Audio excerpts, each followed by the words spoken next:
Hey guys, before we start, I just wanted to thank y'all for all the support and input on my last video, and I'm hoping that this one will be much better. So, Five Nights at Freddy's needs no introduction. It has had a stranglehold on the online community for the past decade and shows no signs of stopping. With its second movie coming out and the lore being completely ruined, and see what I did there? I decided to go way back to the beginning. So that's what we're gonna do. We're going to go back to the first game and act as if that's all we have to go off of to figure out all of the hidden lore. As these videos progress, we will add up the second and the third games to see how that lines up with the story that we're able to find out. Now, if that sounds interesting to you, stick around as we find out the original plot of Five Nights at Freddy's. FNAF 1 opens up with a newspaper ad asking for a new night guard. We, the player character, obviously accepted and show up to our first night. Now, remember that newspaper article because it's going to be very important later on. Anyway, after showing up, we get a phone call from Phone Guy, or whatever his name is now, but I'm just going to stick with Phone Guy because I remember his name being kinda lame. He calls us and tells us that the company is not responsible for dismemberment or death, and that if anything should happen, a report will be filed in 90 days or until the carpet is clean. Now, he passes off as like a joke, but this is another key point to help us unlock what's really going on here. Throughout nights 1 through 4, he talks about how the animatronic characters are acting up and tips on how to stay alive. He puts emphasis on Foxy, but that's something that we'll bring up in the next video. The fourth night is where things really begin to get interesting. We hear an audio recording of the Phone Guy being killed by all the animatronics.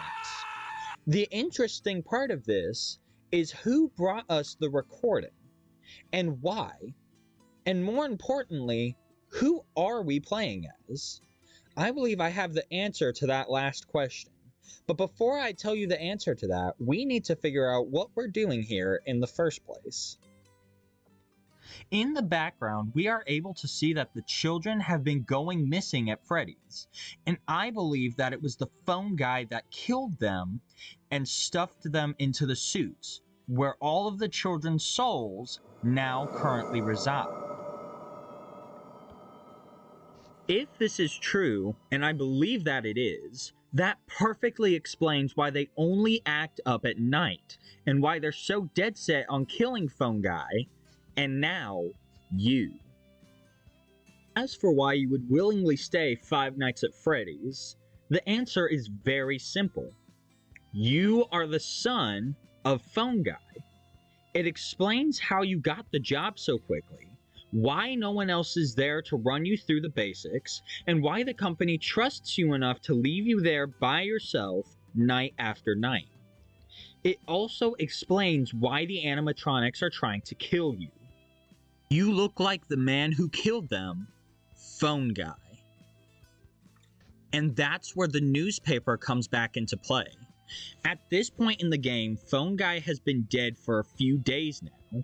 And now, as his son, you are aware that he's gone missing and that Fazbear Entertainment would put an ad out if he was dead.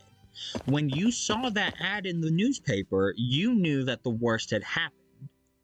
You go to the restaurant and listen to the recordings that your father left you.